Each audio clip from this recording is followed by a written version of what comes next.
നമസ്കാരം, ഭാരത് ലൈവിലേക്ക് സ്വാഗതം. അർജുന, ഇന്നലെ രാഹുൽ ഗാന്ധിയെ എടുത്തിട്ട് കൊടഞ്ഞിരിക്കുകയാണ് സുപ്രീം കോടതി പറഞ്ഞത് ഇന്ത്യയുടെ മണ്ണ് ചൈന കയ്യേറി എന്ന പരാമർശം എന്തിന്റെ അടിസ്ഥാനത്തിലാണ് രാഹുൽ ഗാന്ധി നടത്തിയത് എന്നും ആർമിക്കെതിരായിക്കൊണ്ടാണ് രാഹുൽ ഗാന്ധിയുടെ ഇത്തരത്തിലൊരു പരാമർശം വന്നിരിക്കുന്നത്. യഥാർത്ഥത്തിൽ രാജ്യസ്നേഹിയായിട്ടുള്ള ഇന്ത്യൻ പൗരനായിട്ടുള്ള ഒരാൾക്ക് പറയാൻ പറ്റുന്ന ഒരു കാര്യമാണോ രാഹുൽ ഗാന്ധി പറഞ്ഞത് എന്ന് സുപ്രീം കോടതിക്ക് തന്നെ ചോദിക്കേണ്ട അവസ്ഥ നിലവിൽ വന്നിട്ടുണ്ട്. ഇതിനു മുമ്പ് രാഹുൽ നടത്തിയ പല പരാമർശങ്ങളും നമുക്ക് തന്നെ കേട്ടാൽ തോന്നും ഇദ്ദേഹത്തിന് എന്താണ് സംഭവിച്ചത്. ഇപ്പോ നമ്മളൊരു ഡെഡ് എക്കോണമിയാണ് എന്ന് പറയുന്നു, അമേരിക്കയിൽ പോയിട്ട് ഇന്ത്യ വലിയ പ്രശ്നത്തിലാണ് എന്ന് പറയുന്നു. അത്തരത്തിൽ നമ്മൾ പോലും ചിന്തിക്കാത്ത ചില കാര്യങ്ങൾ. ഇപ്പൊ അരുൺ ജെയ്റ്റ്ലിക്കെതിരെ പിന്നെ എന്താണ് 2019 മരിച്ചുപോയ അരുൺ ജെയ്റ്റ്ലി 2020 വന്ന് അദ്ദേഹത്തെ ഭീഷണിപ്പെടുത്തി എന്ന് പറയുന്നു. ഇത്തരത്തിൽ നിരന്തരമായ കാര്യങ്ങൾ രാഹുൽ ഗാന്ധിക്കെതിരെ വന്നുകൊണ്ടിരിക്കുകയാണ്. അപ്പോ അവസാനം ഇപ്പോ പ്രിയങ്ക ഗാന്ധി രംഗത്തെത്തിയിട്ടുണ്ട്. രാഹുൽ ഗാന്ധിയെ രാജ്യസ്നേഹം കോടതി മുറികളിലെ ജഡ്ജിമാർ പഠിപ്പിക്കേണ്ട എന്നാണ് പ്രിയങ്ക ഗാന്ധി പറഞ്ഞിരിക്കുന്നത്. ചിലപ്പോ സുപ്രീം കോടതി ജഡ്ജിമാർക്ക് വരെ ഇന്ത്യയുടെ പ്രതിപക്ഷ നേതാവിനെ ഇത്തരത്തിൽ രാജ്യസ്നേഹം പഠിപ്പിക്കേണ്ട അവസ്ഥയിലേക്ക് എത്തിയിട്ടുണ്ടെങ്കിൽ അതിന്റെ ഉത്തരവാദി ആരാണ് എന്നുള്ളത് ആര് ചിന്തിക്കണം? ഈ പറയുന്ന രാഹുൽ ഗാന്ധി ചിന്തിക്കണം. എങ്ങോട്ടാണ് രാഹുലിന്റെ പോക്ക്? അല്ലെ, രാഹുൽ ഗാന്ധിക്ക് ഇത് ഒരു പുതുമയല്ലല്ലോ. മുമ്പും അദ്ദേഹം ഇത്തരം ഈ പറയുന്ന യാതൊരു ക്രെഡിബിലിറ്റിയും ഇല്ലാത്ത പ്രസ്താവനകൾ നടത്തിക്കൊണ്ടേയിരിക്കുകയാണ്. യഥാർത്ഥത്തിൽ അദ്ദേഹം ഈ പ്രസ്താവനകൾ നടത്തിക്കൊണ്ടിരിക്കുന്നത് ഗുണകരമാകുന്നത് BJPക്ക് അല്ലേ? അതെ, ഭരിക്കുന്ന കൂട്ടർക്ക് അത് ഗുണകരമായി കൊണ്ടിരിക്കുന്ന ഒരു കാഴ്ചയാണ് നമ്മൾ കണ്ടുവരുന്നത്. രാഹുൽ ഗാന്ധി വീടിന്റെ ഐശ്വര്യം എല്ലാ BJP ഓഫീസുകളിലും അതാണ്. അദ്ദേഹവും അദ്ദേഹത്തെ കൂടാതെ എനിക്ക് തോന്നുന്നു അദ്ദേഹത്തിന്റെ അനുയായിയായിട്ടുള്ള KC വേണുഗോപാലും ഉണ്ട്. ഇവർ രണ്ടുപേരുമാണ് ശരിക്കും BJPയുടെ ഐശ്വര്യം എന്ന് പറയുന്നത്. അപ്പൊ ഇദ്ദേഹം ഈ പറയുന്ന ഇത്തരം യാതൊരു ക്രെഡിബിലിറ്റിയും ഇല്ലാത്ത പ്രസ്താവനകൾ തുടരെ നടത്തിക്കൊണ്ടിരിക്കുന്ന കാഴ്ചയാണ് നമ്മൾ കാണുന്നത്.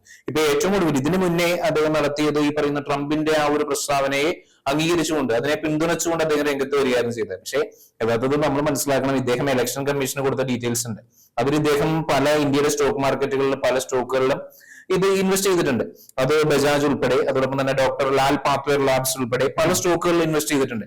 അതിൽ നിന്നുകൊണ്ട് അദ്ദേഹത്തിന് കിട്ടിയിട്ടുള്ള റിട്ടേൺ എന്ന് പറയുന്നത് ഓൾമോസ്റ്റ് 50% അധികമാണ്. 50% അധികം തിരിച്ചു കിട്ടി. അപ്പൊ ഇന്ത്യയുടെ എക്കോണമി ചത്ത എക്കോണമിയാണെന്ന് പറയുന്ന വ്യക്തി തന്നെ ഇതേ ഇന്ത്യയിലെ സ്റ്റോക്ക് മാർക്കറ്റുകളിൽ ഇൻവെസ്റ്റ് ചെയ്യുന്നു. അതിനെ 50 ഇരട്ടിയോളം 50% പ്രോഫിറ്റ് കിട്ടുന്നു. അപ്പൊ ഈ 50% പ്രോഫിറ്റ് കിട്ടിയതിനു ശേഷമാണ് ഇന്ത്യയുടെ എക്കോണമി ചത്തത് എന്നുള്ളതാണ് അദ്ദേഹം പറയുന്നത്. അപ്പൊ നമുക്കറിയാമല്ലോ അദ്ദേഹത്തിന്റെ പ്രസ്താവനകളിൽ എന്തുമാത്രം ക്രെഡിബിലിറ്റി ഉണ്ട് എന്നുള്ളത് നമുക്കറിയാമല്ലോ. പിന്നെ അദ്ദേഹത്തിന്റെ പല പ്രസ്താവനകളും ഇപ്പൊ ഇലക്ഷൻ കമ്മീഷനുമായി ബന്ധപ്പെട്ടുകൊണ്ട് അദ്ദേഹം ഓരോ വിവാദ പരാമർശങ്ങൾ ഈ പരാമർശങ്ങൾ ദിവസങ്ങളോളം നടത്തിക്കൊണ്ടിരിക്കുന്നു. ഇലക്ഷൻ കമ്മീഷനെതിരെ എന്തോ ബോംബ് അദ്ദേഹത്തിന്റെ കയ്യിലുണ്ട് എന്ന് അദ്ദേഹം തുറന്നു പറയുന്നു. അപ്പൊ യഥാർത്ഥത്തിൽ എനിക്ക് തോന്നുന്നു ഇദ്ദേഹം അതിങ്ങനെ ആളുകൾ പറയുന്നുണ്ട്, തേങ്ങ ഉടയ്ക്കു സ്വാമി, എന്താണെന്ന് അറിയണ്ടേ, നമുക്കൊക്കെ അറിയാൻ ആഗ്രഹമുണ്ട്, തേങ്ങ ഉടയ്ക്കൂ എന്ന് പറയുന്നുണ്ട്. പക്ഷെ അത് ഉടയ്ക്കുന്നില്ല. യഥാർത്ഥത്തിൽ ഇദ്ദേഹത്തിന് യോജിച്ച ഒരു പദം നൽകിയത് എനിക്ക് തോന്നുന്നു നമ്മുടെ അന്തരിച്ച ശ്രീ VS അച്യുതാനന്ദൻ തന്നെയാണ്. അമുൽ ബേബി എന്നുള്ള ഒരു പദം ഇദ്ദേഹത്തിന് നൽകിയത് അച്യുതാനന്ദൻ തന്നെയാണ്. അത് വളരെ കറക്റ്റ് ആയിട്ടുള്ള ഒരു പദമാണ്. എനിക്കതാണ് ഇദ്ദേഹത്തെ കാണുമ്പോഴും ഇദ്ദേഹത്തിന്റെ പ്രസ്താവനകൾ കേൾക്കുമ്പോഴും എപ്പോഴും ഓർമ്മ വരുന്നത് ഇദ്ദേഹം ഒരു കറക്റ്റ് അമുൽ ബേബിയാണ് എന്നുള്ളത് തന്നെയാണ് ഓർമ്മ വരുന്നത്. അല്ല, ഇപ്പം എന്നെ സംബന്ധിച്ചിടത്തോളം ഇന്ത്യയുടെ പ്രതിപക്ഷ നേതാവിന് ആ ബഹുമാനം തന്നെ കൊടുക്കണമെന്ന് വിശ്വസിക്കുന്ന ഒരാളാണ് ഞാൻ.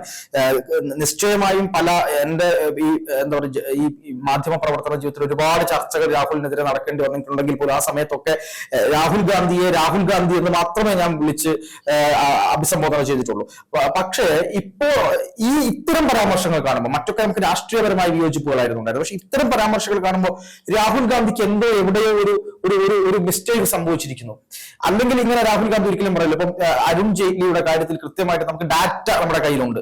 2020 കൊല്ലപ്പെടുന്നത് അല്ല, മരണപ്പെടുന്നത് 2019 അരുൺ ജെയ്റ്റ്ലി മരണപ്പെടുന്നത്. പക്ഷെ 2020 ഈ കാർഷിക സമരങ്ങൾ വലിയ ബില്ലായി മാറുന്നതും അതിനുശേഷമാണ് വലിയ പ്രക്ഷോഭം ആരംഭിക്കുന്നതും. ഇപ്പൊ ചെങ്കോട്ടയിലൊക്കെ എന്താണ് നമ്മുടെ ദേശീയ പതാക താഴ്ത്തി അതിന് മുകളിലേക്ക് ഈ പഞ്ചാബിലെ ചില കർഷക സംഘടനകളുടെ കൊടി കയറ്റുന്ന രീതിയിലേക്ക് കാര്യങ്ങൾ പോകുന്നതൊക്കെ ആ സമയത്താണ്. പക്ഷെ അതുപോലെ ഓർമ്മയില്ലാതെ അരുൺ ജെയ്റ്റ്ലി വന്ന് എന്നെ ഭീഷണിപ്പെടുത്തി എന്നൊക്കെ പറയുമ്പോൾ അതെങ്ങനെയാണ്? ഒരുപക്ഷെ അദ്ദേഹം ഈ പറയുന്ന എന്താണ് നമ്മൾ പറയല്ലോ ആത്മാവിന്റെ രൂപത്തിൽ വന്ന് വന്ന് ഭീഷണിപ്പെടുത്തിയതാണോ എന്നൊക്കെ ട്രോൾ രൂപത്തിൽ ചോദിക്കുന്ന അവസ്ഥയിലേക്ക് അദ്ദേഹം കൊണ്ടുവന്ന് എത്തിച്ചു എന്നുള്ളതാണ്. ഇത് വളരെ പരിതാപകരമാണെന്നാണ് ഞാൻ മനസ്സിലാക്കുന്നത്. അല്ല, അദ്ദേഹത്തിന്റെ ഓരോ പ്രസ്താവനകളും ഇത്തരത്തിൽ യാതൊരു ക്രെഡിബിലിറ്റിയും ഇല്ലാത്ത പ്രസ്താവനകളാണ്. ഇപ്പൊ ബീഹാർ ഇലക്ഷനുമായി ബന്ധപ്പെട്ടുകൊണ്ട് ആ ഒരു സ്പെഷ്യൽ ഇന്റൻസീവ് റിവിഷൻ ഈ പറയുന്ന ഗവൺമെന്റും ഇലക്ഷൻ കമ്മീഷനും നടപ്പാക്കാനിടയായി. ഉടനെ അതിനെതിരെ രംഗത്ത് വരികയാണ്. അത് ഈ പറയുന്ന മുസ്ലിം സമൂഹത്തെ തെരഞ്ഞുപിടിച്ച് ഇല്ലാതാക്കാനുള്ളതാണെന്നും മുസ്ലിം സമൂഹത്തെ ആ നാട്ടിൽ നിന്ന് ഓടിക്കാനുള്ളതാണെന്നും ഒക്കെയുള്ള രീതിയിലുള്ള പ്രസ്താവനകളാണ് അദ്ദേഹത്തിന്റെ ഭാഗത്ത് വരുന്നത്. പക്ഷേ ഇതേ 2003 ഇക്കൂട്ടർ തന്നെയാണ് ഇതേ ബീഹാറിൽ തന്നെ ഈ സ്പെഷ്യൽ ഇന്റൻസീവ് റിവിഷൻ നടത്തിയിട്ടുള്ളത്. അപ്പൊ യാതൊരു എനിക്ക് തോന്നുന്നു മുൻകാല നോളജും ഇല്ലാതെ വെറുതെ വിടുവായുത്തരം പറയുക മാത്രമാണ് ഇദ്ദേഹം തുടരെ ചെയ്തുകൊണ്ടിരിക്കുന്നത്. അത് BJPക്ക് സകല ഇലക്ഷനും വിജയിക്കാനായിട്ടുള്ള ഒരു കാരണമായിട്ട് മാറുകയാണ്. ഒന്നും വേണ്ട ആവശ്യമില്ലല്ലോ. അദ്ദേഹം ഈ പറയുന്ന ഉത്തരേന്ത്യയിൽ നിന്നുകൊണ്ടും ഈ കേരളത്തിലേക്ക് എത്തേണ്ടി വന്നില്ല വിജയിക്കാനായിട്ട്. അപ്പൊ തന്നെ നമുക്ക് മനസ്സിലാവുമല്ലോ ഇദ്ദേഹത്തിന്റെ സ്വാധീനം എന്ന് പറയുന്നത് എന്തുമാത്രം ഉണ്ടെന്നുള്ളത് മനസ്സിലാവുമല്ലോ. അതും മുസ്ലിം ലീഗിന് ഈ പറയുന്ന പോലെ മെജോറിറ്റി ഉള്ള ഒരു കോൺസ്റ്റിറ്റ്യുവൻസി വേണ്ടി വന്നു അദ്ദേഹത്തിന് വിജയിക്കാനായിട്ടെന്ന് പറയുമ്പോൾ നമുക്ക് മനസ്സിലാക്കാമല്ലോ. അദ്ദേഹത്തിന്റെ ഒരു ജനപിന്തുണ നമുക്ക് മനസ്സിലാക്കാൻ കഴിയുമല്ലോ. അദ്ദേഹത്തിന്റെ പെങ്ങളാണെങ്കിലും ഇദ്ദേഹമാണെങ്കിലും അഭയം തേടി വരുന്നത് കേരളത്തിലേക്കാണ്. അല്ല, ഇതിൽ ഞാൻ സുപ്രീം കോടതി പറഞ്ഞ ആ പ്രസ്താവനയിലേക്ക് തിരിച്ചു വന്ന സുപ്രീം കോടതിക്ക് ഏത് സമയത്താണ് ഇത്തരത്തിലൊരു പരാമർശം നടത്തേണ്ടി വന്നത് എന്ന് കൂടെ നമ്മൾ ആലോചിക്കണം. കാര്യം ഒരു കൃത്യമായ പരാതി രാഹുലിനെതിരെ പോകുന്നു. രാഹുലിനെതിരെ ഇപ്പൊ നിരന്തരമായ പരാതികൾ പോവുകയും കീഴ്ക്കോടതികൾ അറസ്റ്റ് വാറന്റ് പുറപ്പെടുവിക്കുമ്പോൾ അവിടെ സുപ്രീം കോടതിയാണ് അദ്ദേഹത്തിന് അഭയമായി വരുന്നത്. അത് ഒരുപക്ഷെ ജാമ്യം നൽകുകയോ അല്ലെങ്കിൽ അത് മരവിപ്പിക്കുകയോ ഒക്കെ സുപ്രീം കോടതി ചെയ്യുകയാണ്. നിരന്തരമായി ഇങ്ങനെ ചെയ്തുകൊണ്ടിരിക്കുകയാണ്. ഇപ്പൊ വീണ്ടും അദ്ദേഹത്തിനെതിരെ അതിഗുരുതരമായിട്ടുള്ള പരാതിയാണ് ഇപ്പൊ സുപ്രീം കോടതിയിലേക്ക് പോയി. കോടതിയിൽ ചെന്ന് മാപ്പ് പറയുന്ന ഒരു അവസ്ഥയാണല്ലോ നാം മുന്നേ കണ്ടുവരുന്നത്. മിക്ക സന്ദർഭങ്ങളിലും അദ്ദേഹം കോടതിയിൽ ചെന്നുകൊണ്ട് മാപ്പ് പറയുന്ന ഒരു അവസ്ഥയാണ്. അതിനൊന്നും അദ്ദേഹത്തിന് യാതൊരു മടിയുമില്ല. അല്ല, അതാണ്. പക്ഷെ ഈ ചൈനയുമായി ബന്ധപ്പെട്ട് അദ്ദേഹം പറഞ്ഞ കാര്യം ഞാൻ 2 വിഷയങ്ങളാണ് ഏറ്റവും കൂടുതൽ ഗൗരവത്തോടെ കാണുന്നത്. ഒന്ന്, ഡെഡ് എക്കോണമിയാണ് ഇന്ത്യയുടെ എക്കോണമി എന്ന് പറഞ്ഞതും, അതുപോലെ തന്നെ ചൈന നമ്മുടെ ഭൂമി വല്ലാതെ കയ്യേറി എന്നുള്ള രീതി. പക്ഷെ അതിന്റെ തെളിവ് ചോദിക്കുമ്പോൾ അദ്ദേഹത്തിന് ഹാജരാക്കാൻ പറ്റുന്നില്ല. അല്ല, ഡെഡ് എക്കോണമി എന്ന് നമുക്ക് ഒരിക്കലും പറയാൻ കഴിയില്ലല്ലോ. കാരണം നമ്മുടെ എക്കോണമി ഗ്രോത്ത് നമ്മൾ പരിശോധിച്ച് നോക്കിയിട്ടുണ്ടെന്നുണ്ടെങ്കിൽ above 6% ആണ് എക്കോണമിക് ഗ്രോത്ത്. IMF പ്രൊവൈഡ് ചെയ്യുന്ന ഡാറ്റ പ്രകാരം above 6% ആണ് നമ്മുടെ എക്കോണമിക് ഗ്രോത്ത് എന്ന് പറയുന്നത്. പിന്നെ ഇദ്ദേഹത്തിന്റെ കാലയളവിൽ ഇദ്ദേഹത്തിന്റെ UPA ഈ പറയുന്ന UPA സർക്കാരിന്റെ കാലയളവിൽ ഇവരുടെ ഡിഫൻസ് മിനിസ്റ്റർ ആയിരുന്ന AK ആന്റണി തന്നെയാണ് പറഞ്ഞിട്ടുള്ളത് തങ്ങളുടെ കയ്യിൽ ഈ പറയുന്ന റാഫേൽ വിമാനങ്ങൾ മേടിക്കാൻ പണമില്ല എന്ന് ലോക്സഭയിൽ പറഞ്ഞിട്ടുള്ളത് ഇതേ AK ആന്റണി തന്നെയാണ്. ഇന്നിപ്പോൾ സ്ഥിതി ഏതാണോ? നമ്മുടെ ഡിഫൻസ് എക്സ്പോർട്സ് എത്രമാത്രം വർദ്ധിച്ചിട്ടുണ്ട്, എത്ര മടങ്ങ് വർദ്ധിച്ച ഒരു കാഴ്ചയാണ് നമ്മൾ കാണുന്നത്. അപ്പൊ ഡിഫൻസ് വിത്തൗട്ട് ബോർഡേഴ്സ് എന്നുള്ളതായിരുന്നു ചൈനയുമായിട്ട് നമ്മുടെ പോളിസി എന്നും അതിർത്തികളിൽ നമ്മുടെ പോളിസി എന്നും തുറന്നു പറഞ്ഞത് ഇതേ AK ആന്റണി തന്നെയാണ്. അത് മാറി. അത് മാറി. അപ്പൊ ഇദ്ദേഹം നടത്തി വരുന്ന പ്രസ്താവനകളെല്ലാം തന്നെ ഇദ്ദേഹത്തെ തന്നെ തിരിച്ചു കൊത്തുന്ന ഒരു അവസ്ഥയിലേക്ക് എത്തി നിൽക്കുന്നു.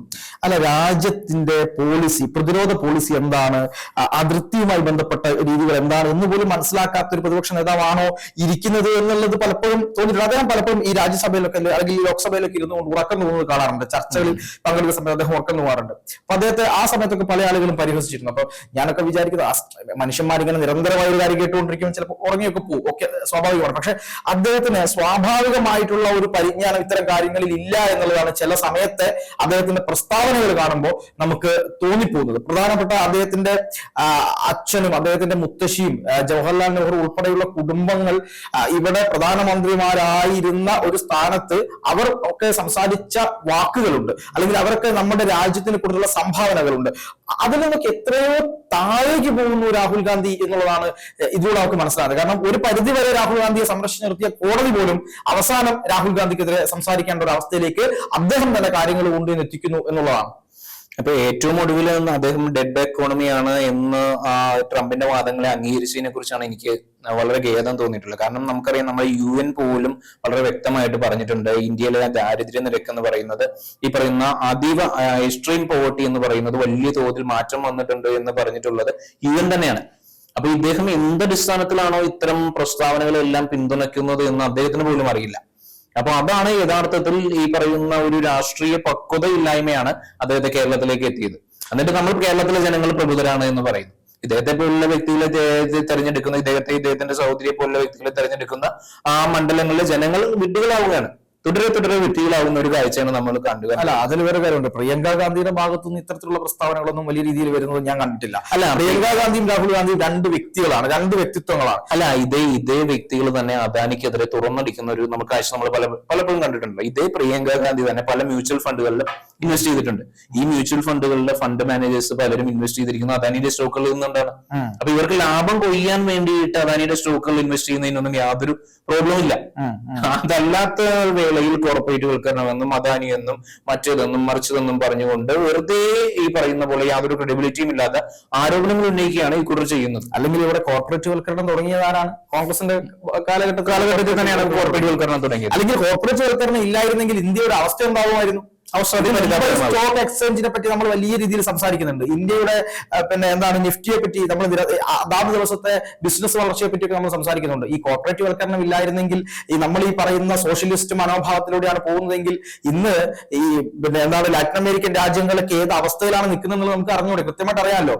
അമേരിക്ക പോലുള്ള ഒരു അപ്പം ഈ പറയുന്ന പോലെ എന്താണ് റഷ്യയുടെ തകർച്ചയുണ്ടല്ലോ, ഈ സോവിയറ്റ് യൂണിയന്റെ തകർച്ചയ്ക്ക് ശേഷം അമേരിക്കൻ ചേരി ശക്തിപ്പെട്ടു. അത് മൊത്തം ലോകത്ത് ഈ മുതലാളിത്തം എന്ന് പറയുന്ന ഒരു കാര്യം തന്നെയാണ് വന്നത്. പക്ഷെ അതിന്റെ ബേസിലുള്ള ആനുകൂല്യങ്ങൾ അല്ലെങ്കിൽ അതിന്റെ ബേസിലുള്ള കണ്ടുപിടുത്തങ്ങൾ, അതിന്റെ ബേസിലുള്ള കാര്യങ്ങൾ തന്നെയാണ് ഇപ്പോഴും നമ്മൾ ഇവിടെ ഇരുന്ന് സംസാരിക്കുമ്പോൾ നമ്മുടെ മുമ്പിലുള്ള ഈ ടെക്നോളജി പോലും വർക്ക് ചെയ്യുന്നത് അതിന്റെ അടിസ്ഥാനത്തിലാണ് എന്നുള്ള കാര്യം പോലും മറന്നുകൊണ്ടാണ് പലപ്പോഴും അദ്ദേഹം സംസാരിക്കുന്നത് എനിക്ക് തോന്നിയിട്ടുണ്ട്. എന്നാൽ നമുക്ക് അവസാനിപ്പിക്കാനുള്ള സമയമായി വളരെ കുറച്ച് വാക്ക്. അപ്പൊ ഈ രാഹുൽ ഗാന്ധി ഇങ്ങനെ തുടരുന്ന പ്രസ്താവനകൾ എന്നും BJPക്ക് ഒരു ഐശ്വര്യമായി തീരട്ടെ. അതുകൊണ്ട് തന്നെയാണ് വെറുതെ അല്ല BJP സകല സംസ്ഥാനങ്ങളിൽ തൂത്തുവരുന്ന ഒരു കാഴ്ച നമ്മൾ കാണുന്നത്.